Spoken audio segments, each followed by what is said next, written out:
नमस्कार, आप देख रहे हैं इंडिया न्यूज पंजाब और मैं हूं आपके साथ आयुष चित्रांश और आपका हमारी इस खास पेशकश रियासत की सियासत में आपका स्वागत है। पाकिस्तानी सेना और खुफिया एजेंसी आईएसआई जम्मू में आतंकी हमले करने में बुरी तरह से नाकाम साबित हुई है। सीमा पार से घुसपैठ करके आने वाले आतंकी किसी हमले को अंजाम अब नहीं दे पा रहे हैं।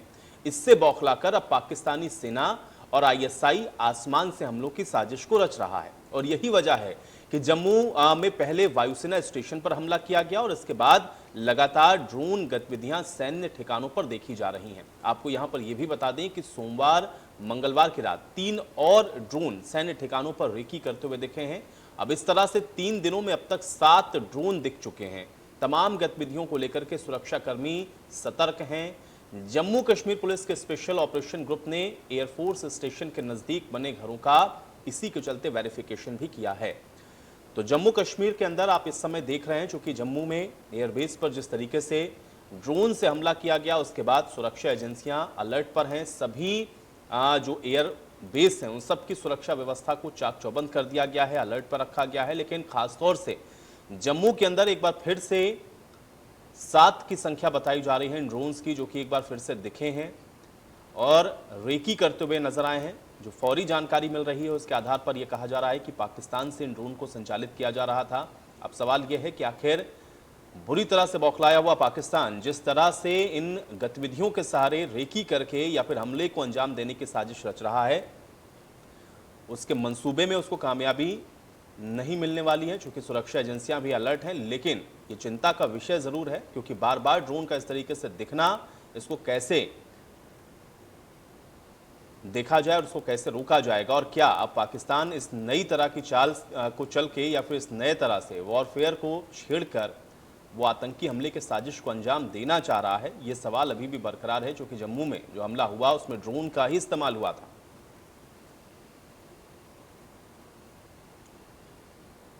और आज इसी पर करेंगे चर्चा। सीधे रुख कर लेते हैं जम्मू स्टूडियो का। मेरे सहयोगी अजय जांडियाल मेरे साथ जुड़ चुके हैं। Ajay, over to you.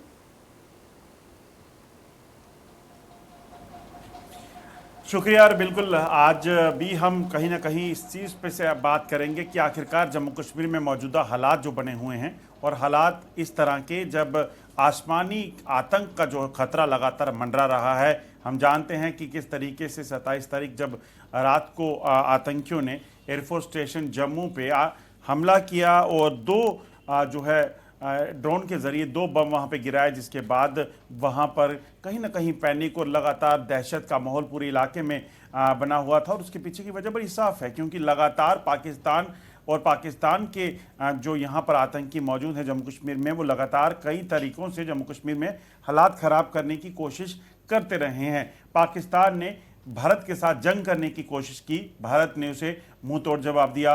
Pakistan ने बॉर्डर पर लगातार फायरिंग करके यहाँ के लोगों और सुरक्षा बलों को निशाना बनाना चाहा। वहां पर सुरक्षा बलों ने, बीएसएफ और आर्मी ने पाकिस्तान को तब भी मजा चखाया।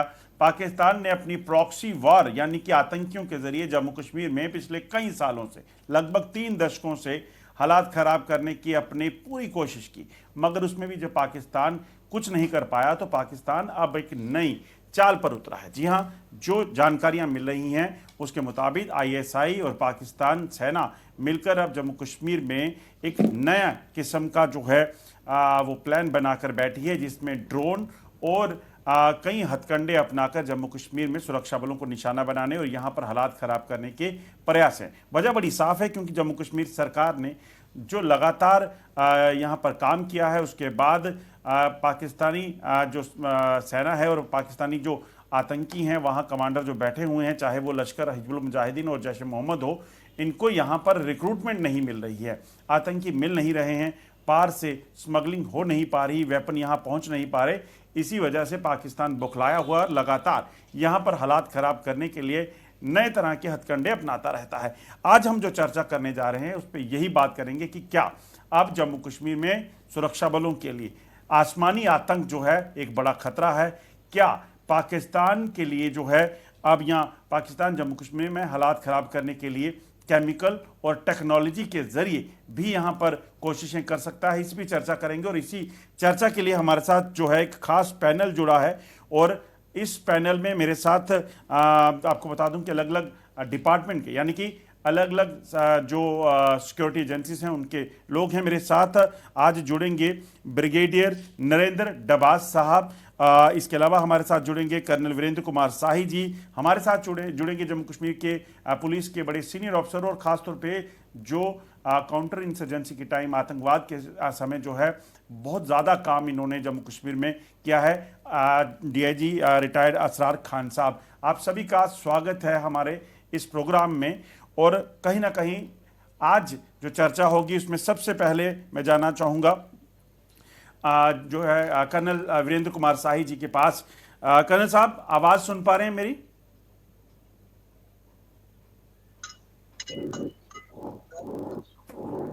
आवाज आ रहा है आपका?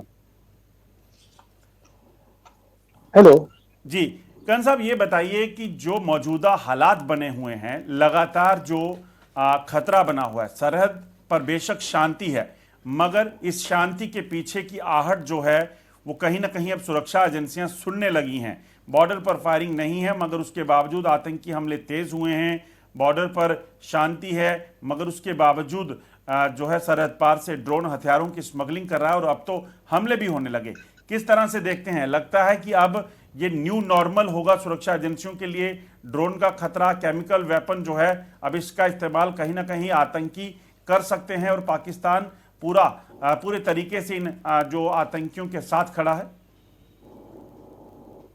देखिए, जहां तक सवाल है शांति का, गोलियां नहीं चलना शांति नहीं है। ये जो हरकत इन्होंने की है, आकर एक्सप्लोसिव हमारे एयरपोर्ट पर गिराए हैं, ये आमतौर पर एक अटैक माना जाता है। मैं इसको ऐलाने जंग तो नहीं कहूंगा, पर ये सरेआम एक अटैक है। पहली बात, इस अटैक को हम सहन नहीं करेंगे और मैं समझता हूं हमारे सिक्योरिटी फोर्सेस अपने सिलेक्टेड टाइम पर, अपनी सिलेक्टेड जगह पर इसका मुंह तोड़ जवाब जरूर देंगे। दूसरी बात, ये जो पाकिस्तान ने कुछ अरसा पहले टर्की के साथ मिलकर एक एक्सरसाइज किया था जिसमें कि जिस तरह से अजरबैजान में ड्रोन्स का इस्तेमाल हुआ था आर्मेनिया के अगेंस्ट, उस तरह की एक्सरसाइज थी। मैं समझता हूं अभी ये उसको अमल में पूरी तरह नहीं ला रहे हैं, तो कम से कम उसकी रिहर्सल जरूर कर रहे हैं। बात सिर्फ एयरपोर्ट पर एक्सप्लोसिव गिराकर ही खत्म नहीं हुई। उसके अगले दिन कालूचक में, उसके अगले दिन फिर ये सांबा रीजन में, रजौरी में, और फिर दोबारा हमारे कैंटोनमेंट्स में जम्मू के इर्द गिर्द ये जो बार बार ड्रोन नजर आए हैं, तो ये फोटोग्राफी कर रहे होंगे, वहां का रिकॉनेसेंस कर रहे होंगे, जिसके पीछे एक बड़ी मंशा हो सकती है जिसको नजरअंदाज नहीं किया जाना चाहिए। मैं समझता हूं अब तक हमारी कुछ डिप्लॉयमेंट तो हो गई होगी। मैं मिलिट्री सीक्रेट्स में नहीं जाना चाहूंगा, पर जो कदम फौरन उठाए जाने की जरूरत है, सबसे पहले हमारी सिक्योरिटी एजेंसीज को, ये जितने भी ड्रोन आए हैं ये सरहद पार करके आए हैं। पूरे बॉर्डर पर हमारे बॉर्डर आउटपोस्ट हैं। उन आउटपोस्ट को न सिर्फ जमीन, न सिर्फ जो तारबंदी की है उसकी निगरानी करनी है, अब उनको आसमानों की निगरानी भी करनी पड़ेगी। शायद कुछ एडिशनल तैनाती उन्हें करनी पड़े इसके लिए, क्योंकि इसका साउंड ज्यादा नहीं होता, इसलिए सेंसर्स लगाने पड़ेंगे। जो सेंसिटिव एरियाज हैं हमारे, जैसे एयरपोर्ट या कैंटोनमेंट या जहां हमारा सेंसिटिव इक्विपमेंट रखा जाता है, वहां पर जैमर्स लगाने पड़ेंगे, ताकि जो रिमोट कंट्रोल से चलने वाले ड्रोन्स हैं वो जैमर्स के क्रॉस नहीं कर पाते, उनका जो रिमोट के सिग्नल्स हैं नहीं मिल पाते, वो नाकारा हो जाते हैं। एक हॉटलाइन की मैं रिकमेंडेशन करूंगा अपने अनुभव से, जो कि बॉर्डर आउटपोस्ट से जहां जहां हमारे अलर्ट्स करने हैं, क्योंकि इनकी स्पीड ज़्यादा नहीं होती, इतना समय होता है कि जो हमारी एंटी गन्स हों उनको अलर्ट किया जा सके और पीछे वाले कंटोनमेंट्स को अलर्ट किया जा सके। तो ये फौरन से पेशतर हमें हॉटलाइंस बनानी पड़ेगी, एक मिलकर काम करना पड़ेगा। खान साहब बड़ी खुशकिस्मती है, साथ बैठे हैं, बहुत तजुर्बा है इनका पुलिसिंग में और एंटी काउंटर इंसर्जेंसी में।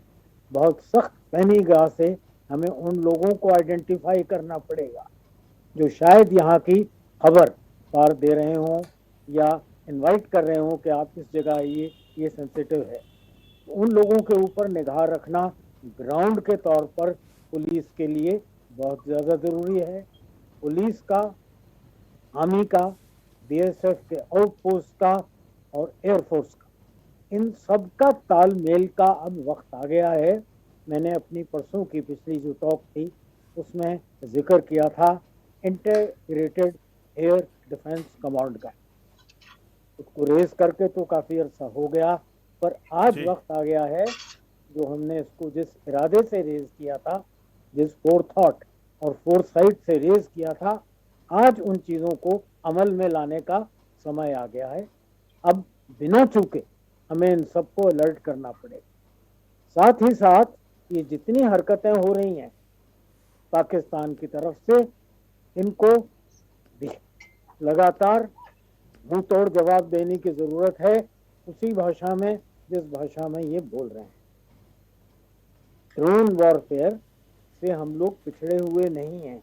भी तो कई बार ड्रोन मिले हमारे पास इस तरह के एयरक्राफ्ट से लॉन्च करने वाले भी ड्रोन्स हैं जो एक ही स्वीप में इनके बहुत से ठिकानों को तबाह कर सकते हैं।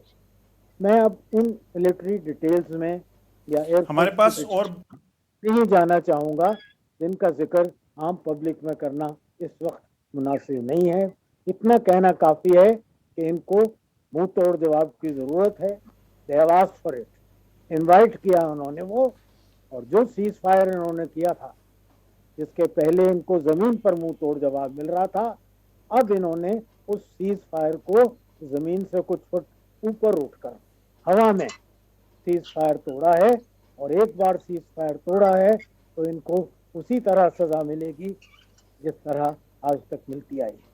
मैं आम रियाया को, पब्लिक को कहना चाहता हूँ कि अलर्ट को रहना है। साहब, एक बच्चा भी साहिब साहब आपके पास वापस लौटूंगा।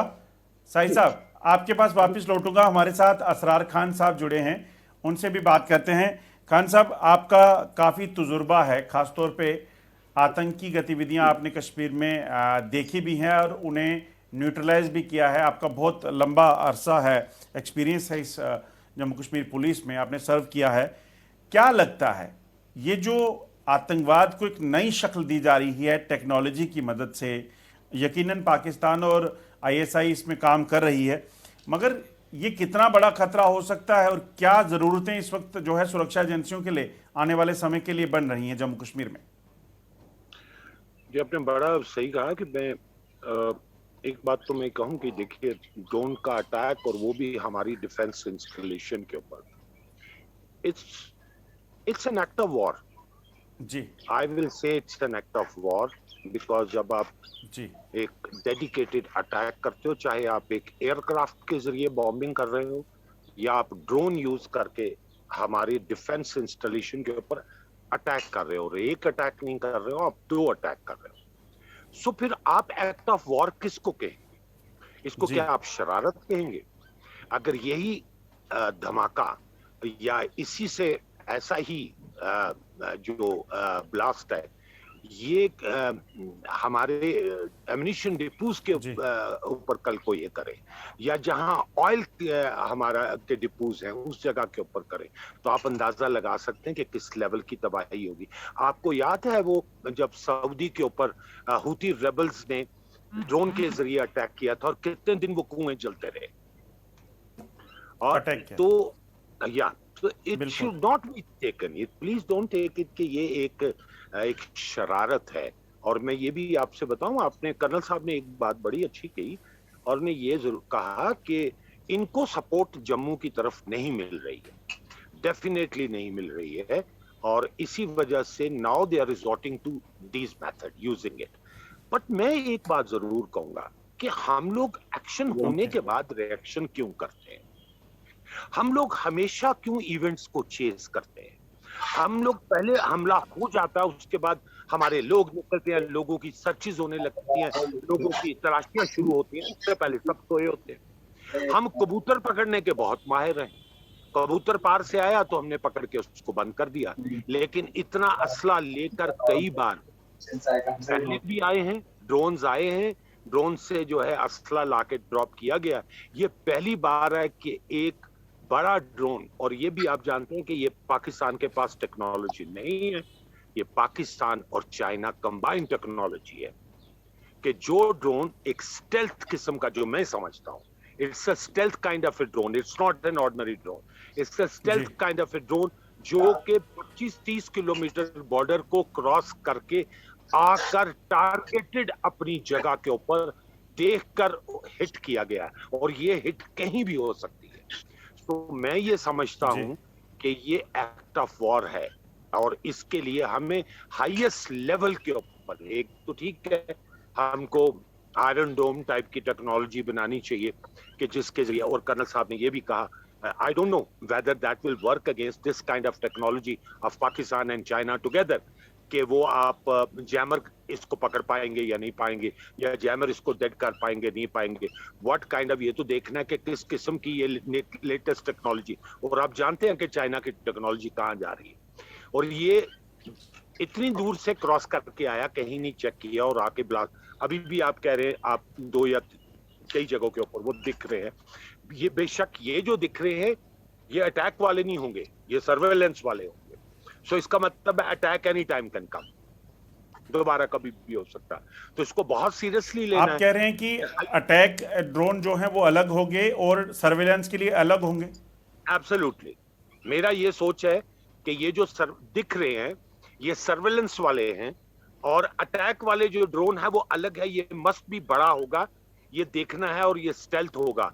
अगर ये इसको रिकंस्ट्रक्ट कर पाए तो इनको समझ आएगी कि what kind of drone it is, और ये एक्सपर्ट्स का काम है। देखिए हमने ये चीजें, हमने तो छोटे भाई, हमने तो आम ड्रोन ही देखे हैं, और यहाँ हम टेलीविजन के अंदर ड्रोन देख रहे हैं कि ये टर्की का ड्रोन है ये, और दूसरा हम शादियों के ड्रोन देख रहे हैं, या कहीं कहीं ड्रोन, लेकिन जिसके जरिए उन्होंने असला भी ट्रांसफर किया था वो भी अच्छा खासा बड़ा ड्रोन था।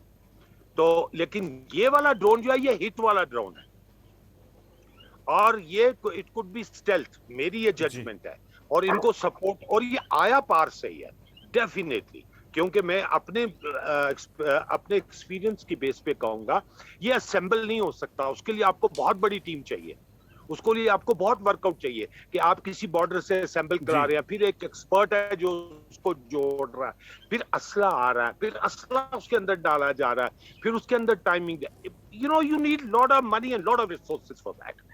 आई डोंट थिंक इतना टाइम किसी के पास नहीं है, और जम्मू में इनको लड़के तो मिल ही नहीं रहे हैं, और आपने ठीक ही कहा यहाँ भी लड़के कम मिल रहे हैं। ये नई टेक्नोलॉजी है साहब, मैं अब कंक्लूड करूंगा, हमें इसके ऊपर काम करना है, और ये दोबारा भी अटैक होगा, और जो भी है ये एक्ट ऑफ वॉर है, इसको कैसे स्टॉप करना है, किस लेवल पे लेके बातचीत करनी है। एक तरफ से तो वो हमारे साथ पीस की बात कर रहे हैं, और दूसरी तरफ से देखिए कितना शानदार तरीके से अटैक करना और कहना हमें तो पता ही नहीं, और उनका तो यही लाइन है कि जनाब वहीं के जो मिलिटेंट हैं और वही कर रहे हैं, और हम भी अगर नाम लेना शुरू कर दें कि साहब ये जैश का काम है, ये हरकत का काम है, तो एक तरह से तो हम ये भी मान रहे हैं तो कि जैश और हरकत तो फिर यहाँ भी बेस्ड है, तो इसका मतलब हम एक तरह से कह रहे हैं कि जैश और ये जो अगर बेस्ड है फिर तो वो कल को कहेंगे कि वो फिर इंडिया के अंदर ही असेंबल हुआ है, वो तो इंडिजिनस है।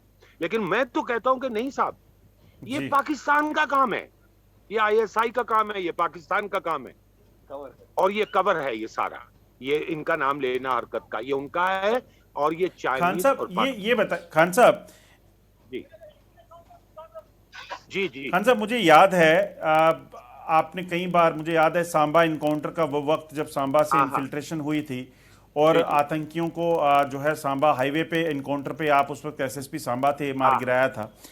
ये किस तरह से पार जो होते हैं जब पाकिस्तानी आर्मी के साथ, रेंजर के साथ आतंकी, क्या है, क्या सिस्टम इनका क्या है? क्योंकि दिखाने के लिए तो इमरान खान भी बोल देते हैं कि भाई हम तो आतंक को सपोर्ट नहीं करते, ISI भी की नाम तो आता है, मगर पाकिस्तानी आर्मी कहती है हम तो जानते तक नहीं। बॉर्डर पे इनका चक्कर क्या है? ये चक्कर पूरा जी ये ISI आर्मी, ये इन्हीं की मदद से सब कुछ होता है, और ये जो सुरंगें खोदी जाती हैं वो आर्मी के एरिया उनके सामने से खोदी जाती है। अब पाकिस्तान ने एक फ्रंट तो रखना है ना जी कि साहब हम तो इसमें सपोर्ट नहीं करते। ये जो कुछ होता है ये पुरानी दुश्मनी चली आ रही है, ये उन्हीं की सपोर्ट से हो रहा है। सुरंगें बन रही हैं तो उनकी तरफ से शुरू हो रहा है, तो आर्मी के पाकिस्तान आर्मी के नीचे से बना रहे हैं ना, और हमारे एरिया में आके खोल रहे हैं। ये पहले भी हमको ब्लीड करते रहे हैं, छोटे छोटे छोटे छोटे कट लगा के, छोटे छोटे जख्म, ये आज भी उसी काम के ऊपर लगे। ये जनाब बिल्कुल उनकी मदद से होता है, और जिस दिन ISI और पाकिस्तान गवर्नमेंट चाहेगी ये काम बंद हो जाए, ये बंद हो जाएगा। ये बिल्कुल क्लियर। मगर एक चीज खान साहब, मजबूरी क्या है, पाकिस्तान की मजबूरी क्या है? मैंने कहा कि दुश्मनी ये कभी भूलेंगे। मैं जिस पाकिस्तानी से कभी फॉरेन में भी मिला, दे कैन नॉट फॉरगेट कि जिस तरीके से हमने 1971 में इनके 2 हिस्से कर दिए और हमने दबा के रखे।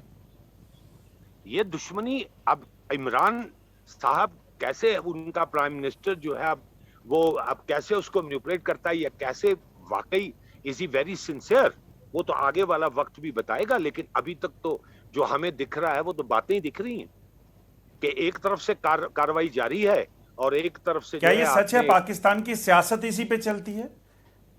एब्सोल्युटली चलती है। जिस दिन वो ये पाकिस्तान का कश्मीर का नाम लेना छोड़ दे, मेरा ख्याल है हुकूमत से उतर जाते हैं।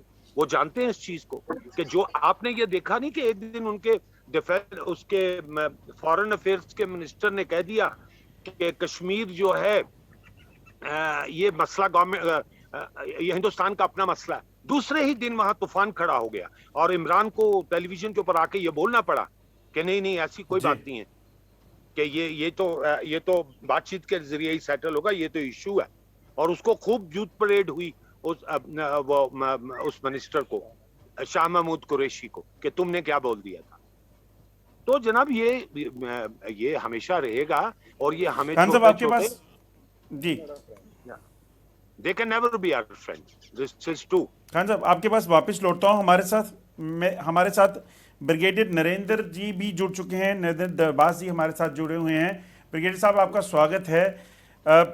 जिस तरीके से मौजूदा हालात हैं जम्मू कश्मीर के, क्या समझते हैं कि अब एक नए किस्म का जो चैलेंज है सुरक्षा एजेंसियों के लिए, और किस तरह से तैयारी की इस वक्त जरूरत है?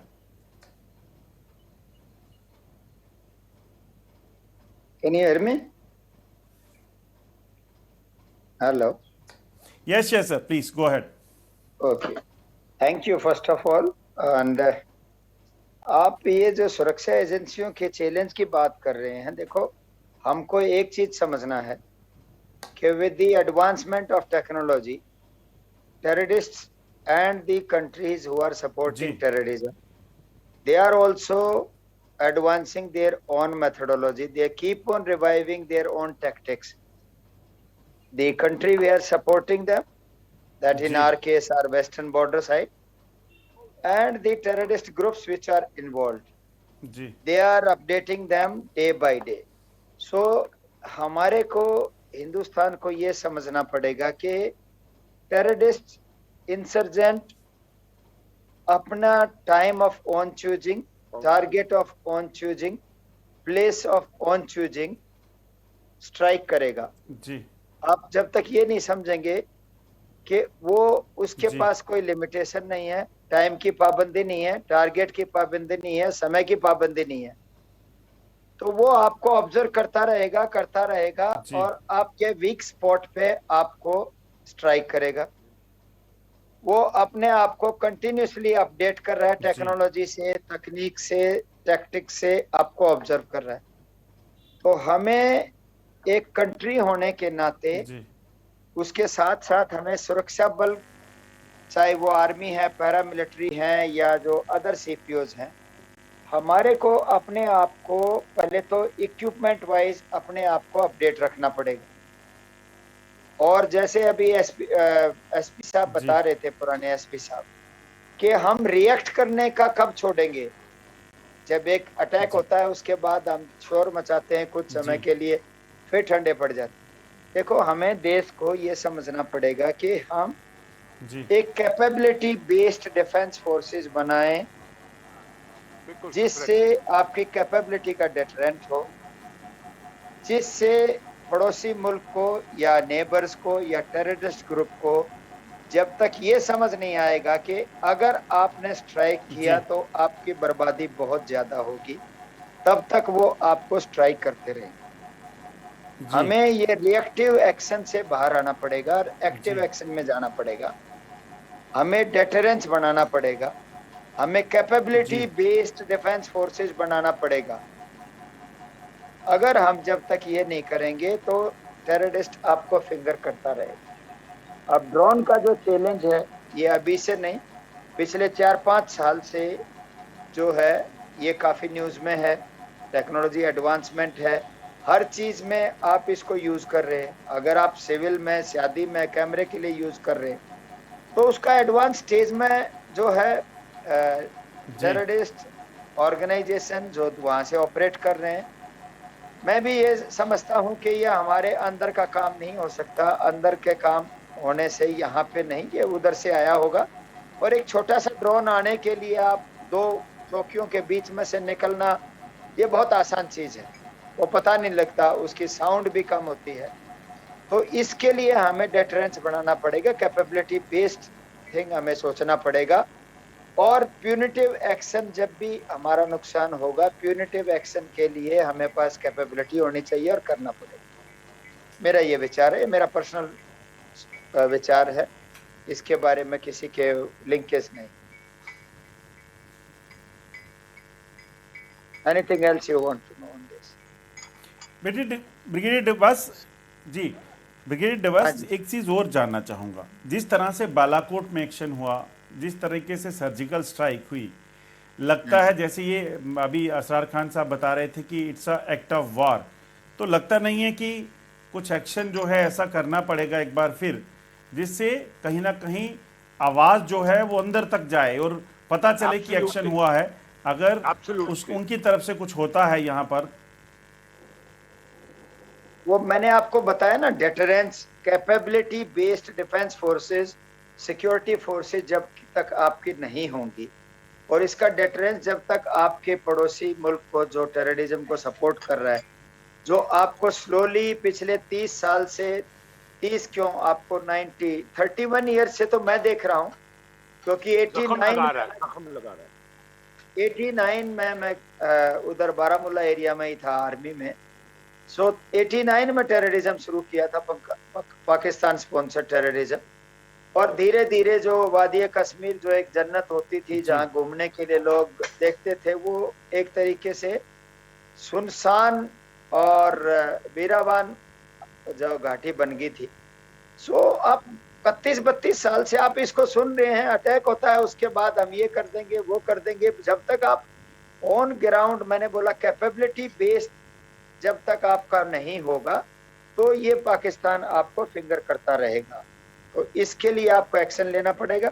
एक्शन के बारे में मैं नहीं बोलना चाह रहा, क्योंकि बड़े बड़े लेवल पे आर्मी में, डिफेंस में अभी तो CDS साहब भी हैं, उनके अपने विचार हैं और गवर्नमेंट के डिसीजंस होते हैं, वो क्या करना चाहेंगे ये उनके ऊपर है।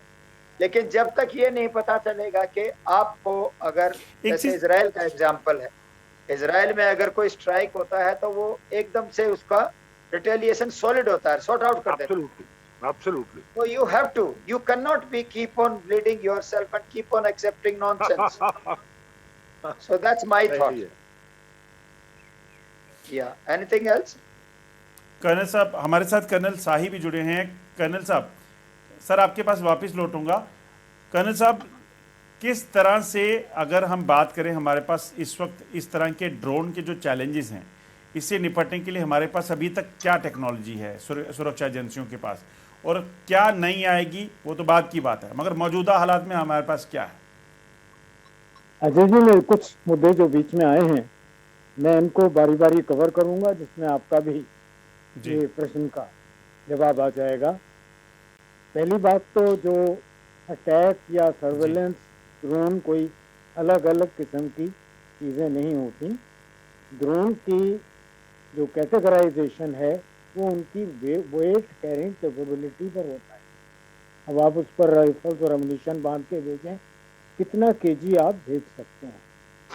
ये जो ड्रोन यहाँ इस्तेमाल किए हैं इनको 5 जी केजी तक, हालांकि जो लोड वो लाए थे वो 2 केजी था, पर 5 केजी तक का वो एमुनिशन ला, कोई भी लोड ले जा सकते हैं। जो बाद में ड्रोन देखे जी गए हैं जिनमें सिर्फ एक कैमरा ले जाना है जिसका कि वजन 200-300 ग्राम 500 ग्राम के आसपास होता है, उनका साउंड और भी कम रहता है, मूवमेंट स्विफ्ट रहती जी है, बिल्कुल। रेंज कम रहती है। तो ये अलग इनका कैटेगराइजेशन पहले तो वो क्लियर हो जाए कि अटैक ड्रोन या सर्वेलेंस ड्रोन कोई अलग चीज नहीं है, इनका कैटेगराइजेशन इनकी वेट कैरेज कैपेसिटी पर है।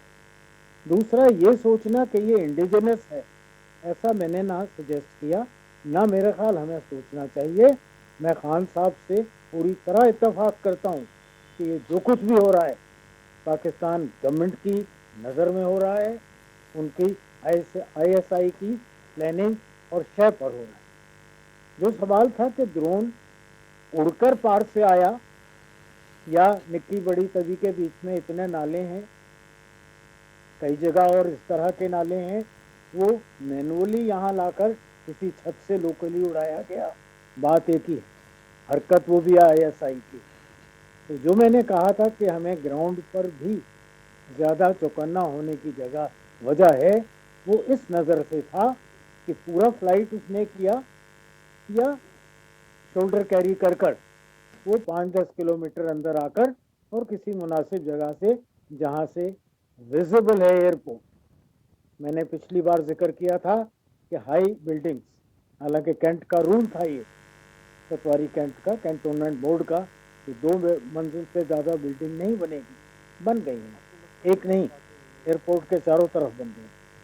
तो वहाँ से नज़र आते हैं हमारे एयरक्राफ्ट उतरते हुए, पार्क होते हुए, पार्क्ड हेलीकॉप्टर को एयरपोर्ट के बाहर नॉन सिक्योरिटी जोन से देखा जा सकता है, उसमें दुश्मन को मदद मिलती है। मगर साहिब साहब ये सारी चीजें तो आपको गूगल पे मिल जाती हैं।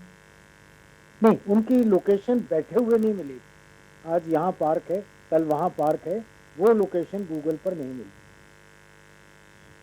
गूगल पर एयरपोर्ट मिल जाएगा, उनके हैंगर्स मिल जाएंगे, उनके लिविंग बैरक्स मिल जाएंगे, रनवे मिल जाएगा, फ्लाइट जोन मिल जाएगा, पर इनके पार्किंग जोन कि आज हेलीकॉप्टर कहाँ लैंड हुआ, कहाँ बैठा हुआ, ये एक विजिबल ऑब्जर्वेशन है, जिसके लिए जैसा मैंने बताया कि काफ़ी इमारत खड़ी हो गई हैं एयरपोर्ट के चारों तरफ, पुलिस को रहने वालों पर और उन बिल्डिंग्स के मालिकों पर एक निगाह रखने की जरूरत है, क्योंकि एक कानून के खिलाफ उनकी हाइट है। दूसरी बात, हमारे पास क्या कर सकते हैं, मैं फिर मगर हमारे पास इससे निपटने के लिए है क्या? वही कवर कर रहा हूँ मैं, और थोड़ा जल्दी करना चाहूँगा, 4:30 एक और जगह मैंने शुरू करना है इसका। तो ये जो है निपटने के लिए, जैसा मैंने पहले कहा था कि जब आप जैमिंग करते हैं तो जैमिंग में ड्रोन को नहीं रोकते फिजिकली, ड्रोन को जो सिग्नल कंट्रोल कर रहा है उस सिग्नल की जैमिंग हो जाती है। जब सिग्नल की जैमिंग हो जाती है तो उसको डायरेक्शन उड़ाने वाले बेस से नहीं दिया जा सकता कि स्पीड पर रहो, वापस लौटो, जो लोड है उसको गिरा दो, मत गिराओ। उसके बाद वो अंधा है, वो बहरा भी है, और जिस दिशा में चल रहा है उसकी दिशा मोड़ी नहीं जा सकती, वो चलता रहेगा जब तक गिर नहीं जाए। तो jamming stops signal communication from the base, जहाँ से वो उड़ा, जो कंट्रोलर है उसका हैंडलर से, और उसको जो हिदायत दी जाती है रिमोट की, वो जैम हो जाती है। छोटे दर्जे पर ये जैमर हम लोग आम लगाते हैं, यहीं पे VIP की गाड़ियाँ चलती हैं, खान साहब बहुत अच्छी तरह वाकिफ हैं इसके साथ। खान साहब मैंने देखा है ना, जब भी ये VIP मूवमेंट वगैरह होता था, कई बार उनके पीछे वो गाड़ी चलती थी, जैमर होता है उसमें, वो हर तरह के सिग्नल मूवमेंट्स को वहाँ कामयाब नहीं होने देता। उसी चीज़ का एक मैग्नीफाइड मोर स्ट्रॉन्ग चीज़ है। तीसरी चीज़ जो मैंने बताई कि हमें DOPs को एक्टिवेट करना पड़ेगा, ताकि एक हॉटलाइन बन जाए, ताकि इनकी फटाफट इंफॉर्मेशन उन लोगों के पास पहुंच जाए जिनको रिएक्ट करना है। और तीसरी चीज जो मैंने बताई, इनको नकारा करके इनको गिराने के लिए एक एंटी एयरक्राफ्ट जो अभी हम एयरक्राफ्ट के लिए या एंटी मिसाइल इक्विपमेंट है हमारा, क्या हमारे पास शाही साहब, क्या हमारे पास पहले ये एंटी एयरक्राफ्ट गन या एंटी ड्रोन गन्स अवेलेबल नहीं है क्या? एयरफोर्स स्टेशन तो बड़ा एक कहीं ना कहीं सिक्योर जोन माना जाता है। बिल्कुल है, पर उनके जो राडार हैं वो राडार एयरक्राफ्ट या मिसाइल्स को इंटरसेप्ट करने के लिए बने। This is too small a target for जिस तरह से एक बड़े स्क्रीन पर चीज होती है उसमें ये मछली की औकात भी नहीं रखती, तो उसकी वजह से ये इंटरसेप्ट नहीं हो पाते राडार में, और राडार इनको कैच नहीं कर पाती। लो हाइट पर एयरक्राफ्ट भी कैच नहीं हो पाते। मैंने एक मिसाल दी थी कि जो बालाकोट हमारे गए थे वो फ्री हाइट से थोड़ा ऊपर उड़ कर गए थे और पाकिस्तान का कोई भी राडार उनको बालाकोट तक कैच नहीं कर सका। It's only when they were returning और उन्होंने हाइट गेन करके ज़्यादा स्पीड से वापस आए, वो जो 2-2.5 मिनट का था उसमें किसी राडार ने रिसेप्ट किया, पर उसके लिए उनके पास इनफ रिएक्शन टाइम नहीं था। अब मैं ब्रिगेडियर साहब के 2 सवाल का जवाब देना चाहता हूँ। ये कहना कि हमें रिएक्शन की कैपेबिलिटी बनानी है, मेरे ख्याल में ये बहुत पुराने वक्त की बात है। हमारे पास रिएक्शन की कैपेबिलिटी है, बेशुमार है, बहुत सख्त। The day a political decision is taken और the day a tactical decision is taken at a place हमारी अपनी चूजिंग की, एट ए टाइम हमारी अपनी चूजिंग का, एट ए टारगेट हमारी अपनी चूजिंग का यूनिटिव एक्शन हो सकता है। हम उसके लिए केपेबल हैं। वो कैपेबिलिटी हमने बनानी नहीं है, बनी हुई है, हमने प्रूव किया है। वो कैपेबिलिटी हमने बनानी नहीं, कैपेबल हम हैं, मगर और ये कैपेबिलिटी, मगर इस वक्त चुनौती कहीं ना कहीं ये कि जो आतंकवाद की शक्ल बदलती जा रही है उससे निपटा कैसे जाए। साहिब साहब आपके पास वापस लौटूंगा, मैं एक बार फिर से असरार खान साहब के पास जाना चाहूंगा। खान साहब, आतंकवाद की शक्ल पिछले 30 सालों में हर वक्त बदली है, हर बार बदली है, मगर ये जो शक्ल है टेक्नोलॉजी के हिसाब से अगर देखें, आपको क्या लगता है कितना बड़ा खतरा ये है? और आपको क्या लगता है वो पुराना वक्त से अब तक, जैसे अगर पुराने वक्त में जो वेपन यूज होते थे, जो टेक्नोलॉजी आतंकवादियों के पास थी, अब ये नहीं है, आखिर ये पहुंचती कैसे है? अजय जी, अगर हम वो जो बैट वाले आकर सर काटते थे वहां से सर्जिकल स्ट्राइक, साहिब साहब आपके पास वापस लौटूंगा। साहिब साहब, मैं असरार खान साहब से पूछ रहा हूँ। असरार खान साहब, डेवलपमेंट हो रहा है और काफी डेवलपमेंट हो चुका है, तो हमें ये कोई बहुत बड़ा खतरा देखने की। खान साहब आवाज सुन पा रहे हैं? मैं आपकी आवाज सुन रहा हूँ, शायद साहिब साहब। खान साहब आवाज सुन पा रहे हैं? जी जी, मैं तो सुन रहा हूँ सर। आपसे जानना चाहूंगा, आतंकवाद की शक्ल सवाल जो लगातार बदली है 30 सालों में। जी जी, मैंने सवाल सुन लिया। जी जी, क्या लगता है ये जो नया चैलेंज है वो कैसे, और ये बदला कैसे जा रहा है? देखिए, मैं तो, आपने बहुत अच्छी एक बात कही। आपने अभी जो आपने एक बात कहा कि नया चैलेंज, और आपने कहा ये बदला कैसे जा रहा है। ये बड़ा अच्छा जो रहा है आपने यूज किया, ये बहुत अच्छा यूज किया जी। बात यह है कि हमें बहुत आगे होके सोचना है। आज हम ये सोच रहे हैं कि ये आ गए तो हम यहाँ जैमर लगा लेंगे, हम जैमिंग कर लेंगे, ये कर। मैं तो कर्नल साहब से ये कहूंगा, we have to think ahead, much ahead, state of art. मतलब जो चीज हम करेंगे ना, ये इसको सोच लीजिए कि this is here, it is China and Pakistan combined. और आप ये समझ लें टेक्नोलॉजी वहां से आ रही है, तो आप ये समझ लें कि हमको बहुत एडवांस करना है। अगर हम ये छोटे छोटे मेथड यूज भी करेंगे ना, कि हम जी इसको किसी गन से नीचे गिरा लेंगे या हम एरिया का जैम कर लेंगे, they will come up with something much more advance. So we have to work according to that. बिल्कुल, मेरा ये कहना है कि हमको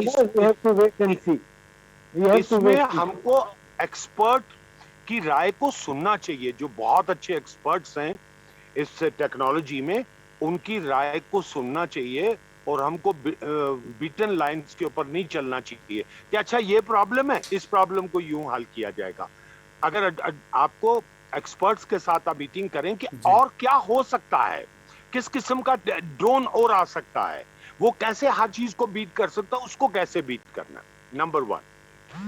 और दूसरी ये चीज है कि जो मैं देख रहा हूं वाकई अब वॉर जो है ये इस तरीके, देखिए मैं आपसे एक बात क्लियरली कह सकता हूं क्योंकि फील्ड का आदमी हूं, मैं ये क्लियरली कह सकता हूं कि जनाब ड्रोन को असेंबल करना और किसी एरिया में जाके उसके अंदर ब्लास्ट लगाना, लड़कों का इकट्ठा होना, इतनी मैन पावर को, इतने सोर्सेस को इकट्ठा करके और फिर इतनी प्रिसाइजली उसको फ्लाई करवाना और करवा के एयरफोर्स के ऊपर लाके अपने टारगेट के ऊपर ब्लास्ट करने की कैपेसिटी किसी भी यहां लोकल मिलिटेंट के ऊपर इस वक्त नहीं है, ना ही इतना कोई रिस्क लेगा, बिकॉज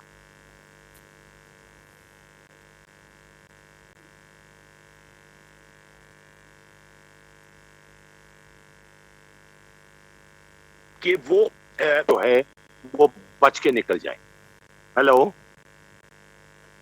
हेलो, कि वो बच के निकल जाए। जी जी, सुन इसलिए मैं बिल्कुल मानता हूँ जी जी कर्नल साहब की बात, कर्नल साहब की भी बात पे मानता हूँ, शायद मे भी कर्नल साहब एक कुछ पॉसिबिलिटी है, लेकिन मेरा ये है ये एक्ट ऑफ वॉर 99% मेरी जजमेंट है, क्योंकि मैं यहाँ के मिलिटेंट ग्रुप्स और इन चीजों के साथ चूंकि डायरेक्टली डील किया राइट फ्रॉम 1987-88 उस जब मैं डीएसपी कोठीबाग था, जब मिलिटेंसी स्टार्ट हुई है, अब कोठीबाग का डीएसपी था, तो मेरे हिसाब से अभी ये कैपेसिटी नहीं बनी है कि इतनी चीजों से इवेड करके वो अटैक भी करें, फिर उनके पास इतना टाइम हो कि वो पूरा वॉच कर रहे हैं कि अब ड्रोन पहुंच गया बिल्कुल एयरफोर्स के ऊपर, अब यहां से जो हैंगर की तरफ अब टारगेट किया जाएगा। ये जनाब ये बड़ी हाई सोफिस्टिकेटेड टेक्नोलॉजी है, ये पार से किया और हमको वही देखना है कि what best we can do, कि आगे की सोचनी है कि इससे और कितना सोफिस्टिकेटेड गैजेट वो यूज कर सकते हैं। और मैं बिल्कुल ये मानता हूं कि बजाय खान साहब ये बात ये भी सच है क्या खान साहब? जी खान साहब ये भी सच है क्या कि अब आतंकियों को जो ट्रेनिंग पहले पीओके में मिलती थी, जम्मू कश्मीर में कई जगह पर टेरर ट्रेनिंग कैंप थे, वो अब नहीं है, तो वो जो आतंकवादियों की कमी है, रिक्रूटमेंट की कमी है, ट्रेंड आतंकी नहीं है, इस वजह से इन्फिल्ट्रेशन पार हो नहीं पा रही थी, ये टेक्नोलॉजी का इस्तेमाल पाकिस्तान ने शुरू किया? डेफिनेटली जो अभी तो खबर आ रही है ज्यादा कैंपों की और ज्यादा एक्टिविटीज और कैंपों के ऊपर ट्रेनिंग्स का बहुत कम जो है आजकल आ रही है। लेकिन एक बात मैं आपसे बता दूं, लोकल लेवल के ऊपर ट्रेनिंग और लोकल मिलिटेंट रिक्रूटमेंट कश्मीर में, इसका मैं अभी भी सुन रहा हूँ। हेलो, कि लोकल लेवल के ऊपर जो है रिक्रूटमेंट करते हैं और फिर उनको लोकलाइज ही ट्रेनिंग देते हैं और ज्यादातर उसमें बंदूक और ग्रेनेड ही शामिल है। ये इतनी सोफिस्टिकेटेड टेक्नोलॉजी नहीं है। लेकिन आपने ठीक कहा, हम अब वो बातें नहीं सुन रहे कि कितने अब ट्रेंड अक्रॉस कैंप हैं और कितने कैंपों में जबरदस्त ट्रेनिंग चल रही है और लाइन के ऊपर इस वक्त इतना मिलिटेंट जो है रेडी है तैयार होने को, जो कुछ 5-6 महीने पहले वो थी, वो थोड़ा कम सुना है। और जाहिर है कि मुझे आज रिटायरमेंट भी हुए 4-5 साल हो गए हैं, तो थोड़ा सा मैं आउट ऑफ टच भी हूँ, लेकिन जो कुलीग से और दोस्तों से जो सुनता हूँ, तो अभी कोई मुझे इस किस्म की जो है बहुत बड़ी एक्टिविटी जो है नहीं नजर आ रही। अब तभी तो वो इन चीजों के ऊपर आ गए। अब ये वॉरफेयर है, ये तो अब वो नाइट सूट के ऊपर अपने बेडरूम्स के अंदर बैठ के आपके ऊपर अटैक करेंगे और यही ये वॉर ऐसे ही होगी और हमको भी वैसा ही जवाब देना है। हमको ये नहीं करना, हमें इनको इस चीज का जवाब देना कि जितना करोगे उसका बस वो वही हिसाब है। इजराइल वाला काम है कि आपने ये किया, आप ये ले लो जवाब इसका, अगला करोगे तो उसका ये जवाब आएगा। Why we don't have a technology to do the similar act? We should do that. उतना ही करें हम। बिल्कुल। मैं खान साहब मैं वापस लौटूंगा, मैं डबास साहब के पास जाना पाऊंगा। मुंह तोड़ जवाब देने के लिए मैं पूरी तरह से डबास साहब, जो मॉडर्न वॉरफेयर अब बन रहा है जम्मू कश्मीर में पाकिस्तान की तरफ से, उससे निपटने के लिए हमारे पास जो तैयारियां हैं वो तो हैं, मगर चीन और पाकिस्तान, क्योंकि चीन के प्रति भारत का रवैया और पाकिस्तान के प्रति भारत का रवैया दोनों में फर्क है, लगता है कि एक स्टैंड होना पड़ेगा। आप दोबारा बताएं थोड़ा लास्ट वाला पार्ट ऑफ द क्वेश्चन।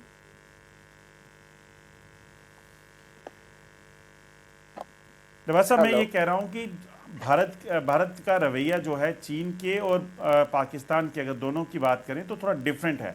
लगता है जिस तरीके से ये हरकतें, टेक्नोलॉजी का इस्तेमाल पाकिस्तान और पाकिस्तानी आतंकी कर रहे हैं, अब कहीं ना कहीं दोनों को एक ही जगह पर रखकर सोचना पड़ेगा।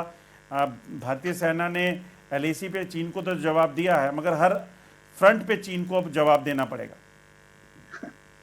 देखो, मेरा जो पर्सनल ओपिनियन है इसमें, एक आपको सोचना पड़ेगा कि चाइना कभी नहीं चाहता कि इंडिया एक रीजनल पावर बने। अब चाइना ये नहीं चाहता तो वो हमेशा चाहेंगे कि इंडिया में कुछ ना कुछ पिन ब्रेकिंग होती रहे। पिन ब्रेकिंग में ये गलवान का, सिक्किम का एक्शन, अरुणाचल में, वो नॉर्थ सिक्किम में आते थे पहले, लेकिन इतने ज्यादा लेवल पे नहीं होता था जितना कि चीन ने अभी पिछले 2 साल से किया। अभी तक चाइना इनडायरेक्टली म्यांमार के थ्रू ईस्ट के इंसर्जेंट्स को सपोर्ट करता था। और अगर आप देखें, जैसे मैं भी 20-22 साल कश्मीर में और इधर उधर मैं बॉर्डर पे सर्विस किया 22 साल में फील्ड एरिया में। सो उसमें जितना भी हथियार टेररिस्ट से ये सब पकड़ते थे उसमें 50% चीजें मेड इन चाइना मिलती थी। तो बहुत ही क्लियर बात थी कि चाइना भी उस चीज को सपोर्ट करता था पहले, लेकिन पाकिस्तान के थ्रू सपोर्ट करता था और पाकिस्तान के कंधे पे राइफल रख के चलाता था। लेकिन पिछले 2-2.5 साल से अगर आप चाइना का एटीट्यूड अगर आप देखें तो वो उसका डायरेक्ट इन्वॉल्वमेंट होने का जो है इंडिकेटर बड़े क्लियर आए हुए हैं। तो अब हमें क्या सोचना है ये गवर्नमेंट के ऊपर, ये मैं कमेंट नहीं करूंगा। बड़े बड़े लोग हैं स्ट्रेटेजिक लेवल पे और गवर्नमेंट की पॉलिसीज होती हैं, उसमें मैं ज्यादा कमेंट नहीं करना चाहूंगा। लेकिन भारत को एक चौकन्ना और चौकस होने की बहुत जरूरत है। पाकिस्तान फिर भी पैटी पॉलिटिक्स में खेलता है, बिकॉज पाकिस्तान इंसर्जेंट्स को सपोर्ट करता अपने सर्वाइवल के लिए। पाकिस्तान का ऑब्जेक्टिव डिफरेंट है, अपने सर्वाइवल के लिए, बिकॉज वहां की पॉपुलेशन में भारत के खिलाफ इतनी हेट्रेड डाली हुई है कि जब तक वो भारत के अब्यूज नहीं करेंगे, भारत के अगेंस्ट में एक्शन नहीं लेंगे, जब तक वहां की गवर्नमेंट का सर्वाइवल नहीं हो। चाइना का पॉलिसी स्ट्रेटेजिक लेवल पर मैं समझता हूँ डिफरेंट है।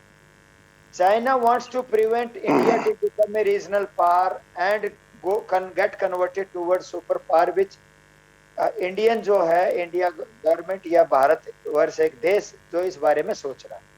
सो उनका लेवल स्ट्रेटेजिक डिफरेंट है, लेकिन दोनों का ऑब्जेक्टिव और आफ्टर इफेक्ट दोनों के अगर आप देखें, रिजल्टेंट जो मेथोडोलॉजी आ रही है वो इफेक्ट इंडिया को करने लगी। और इसमें कोई डाउट नहीं है कि अभी इंडिया को चौकस रहना पड़ेगा दोनों साइड के लिए। और मैंने कैपेबिलिटी बेस्ड वार, ये कर्नल साहब ने अपना पॉइंट बताया। क्या लगता है चीन को हाँ जी, बोलिए चीन को जो अर्थव्यवस्थिक तरीका से हम जो नुकसान कर रहे थे, जो चाइनीज प्रोडक्ट यहाँ पे बैन किए गए थे, वहाँ से इंपोर्ट अगर बंद कर दिया जाए तो उसका कुछ असर हो सकता है, लगता है? देखो बिल्कुल, ये हमें एक ध्यान रखना पड़ेगा। देखो, किसी भी चीज का सिक्योरिटी फोर्सेज आंसर नहीं है। इंसर्जेंसी को, टेररिज्म को खत्म करने के लिए सिक्योरिटी फोर्सेज आंसर नहीं है। सिक्योरिटी फोर्सेज आप उनको कंपेल करेंगे to get on the negotiation table, ठीक है। वो उनकी कमर तोड़ने के लिए सिक्योरिटी फोर्सेज है, और लेकिन बाद में आके वो नेगोशिएशन टेबल पे आना ही पड़ेगा, ठीक है। तो चीन पे नॉट ओनली डिप्लोमेटिक, ये economical, diplomatic, even international pressure, it has to come. It has to come. So at all level, everybody has to participate and do their bit. Then only things can improve.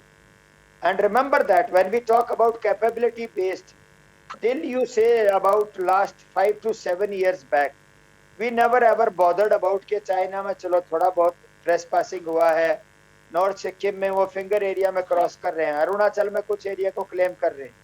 लेकिन अगर अभी आप देखेंगे China का जो ये action है, पहले सिक्किम में हुआ था, उसके बाद ये गलवान वैली में हुआ है, उधर, और वो एरिया, बहुत एरिया में उनका जो है they try to get Pangong in. में हुआ। पेगोंग बहुत बड़ा एरिया है वो, गलवान, पेगोंग, और उस एरिया में अगर आप उस एरिया को देखेंगे, फ्लाइंग करेंगे जी। तो भी उसमें हेलीकॉप्टर में 2 घंटे लगते हैं पूरे एरिया में घूमने के लिए। तो जो है बहुत बड़ा एरिया है। तो अब की जी। बार उन्होंने बड़े लेवल पर ट्राई किया है। इंडिया ने बहुत अच्छा जवाब दिया, कोई जवाब वो नहीं है। लेकिन हमारे को ये सोचना पड़ेगा, और मैं अंदर की बातें डिफेंस के बारे में, वो चीजें मैं यहाँ पे ओपन मीडिया में डिस्कस नहीं करना चाहूंगा। और जो कर्नल साहब कह रहे थे कैपेबिलिटी बेस्ड, हम कैपेबल हैं, जी। ये सब चीजें ठीक है, लेकिन हमें क्या हम कैपेबल है 2 फ्रंट वार के लिए, वो हमें सोचना पड़ेगा। क्या हम उस काबिल है कि पड़ोसी देश 2 फ्रंट वार जो हमारे है एक पे, बड़ा चैलेंज है, बिल्कुल। अभी आपको बोल रहा हूं ना मैं, डेटरेंट की जो बात है, क्या हमारा डेटरेंट इतना जी। है कि पड़ोसी मुल्क हमारे से इतना डरता है कि उसको आप नहीं छेड़ो, नहीं आपको पनिश करेगा? मुझे तो नहीं लगता ये है। अगर ऐसा होता तो कभी नहीं होता ये, फिर आप समझे। और जो अब स्ट्रेटेजिक बिल्कुल। लेवल पे we have to think and at time we have to use it. Okay. दूसरा, ग्राउंड लेवल पर जैसे कर्नल साहब कह रहे थे, बहुत चीजें हैं, मैं उनसे एग्री करता हूं, लेकिन मैं ये भी बताता हूं, जब आप अगर इसकी बात करेंगे तो बॉर्डर के बारे में ज्यादा बातें नहीं करनी चाहिए हम लोगों को, कुछ एक चीजें हमें डिस्कस नहीं करनी चाहिए।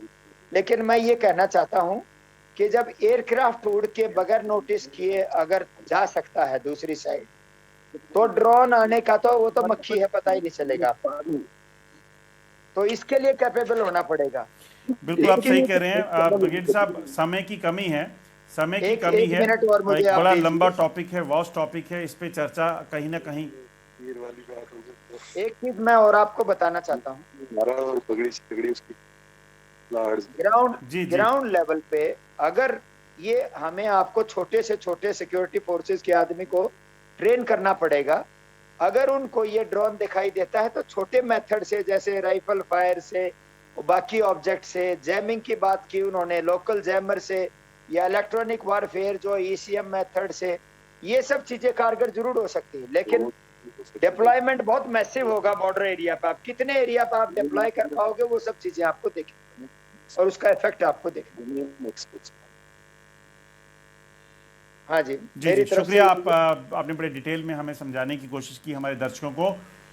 बहुत बहुत शुक्रिया आप सबका। ब्रिगेडियर डबाज साहब का, हमारे साथ असरार खान साहब थे, उनका भी शुक्रिया, और हमारे साथ कर्नल वीरेंद्र कुमार शाही जी थे, उनका भी बहुत बहुत शुक्रिया। और आज एक बड़े इंपॉर्टेंट विषय पे हम इस चीज़ की चर्चा में थे कि आखिरकार किस तरीके से जो मॉडर्न वारफेयर है, यानी कि ड्रोन, केमिकल थ्रेड्स और बाकी चीज़ें, इससे कहीं ना कहीं सुरक्षा एजेंसियों को और चौकस होना पड़ेगा और तैयारी अब पहले से ज़्यादा करनी होगी। हमें डिफेंसिव नहीं बल्कि ऑफेंसिव होना पड़ेगा, तभी जाकर जो हमारे पड़ोसी और हमारे जो दुश्मन हैं उनको इस चीज़ की समझ आएगी कि किस तरीके से यहाँ देखने से पहले भी उन्हें सोचना होगा। आज के कार्यक्रम में बस इतना ही। कल आपके सामने फिर हाजिर होंगे एक बार फिर से, तब तक के लिए नमस्कार।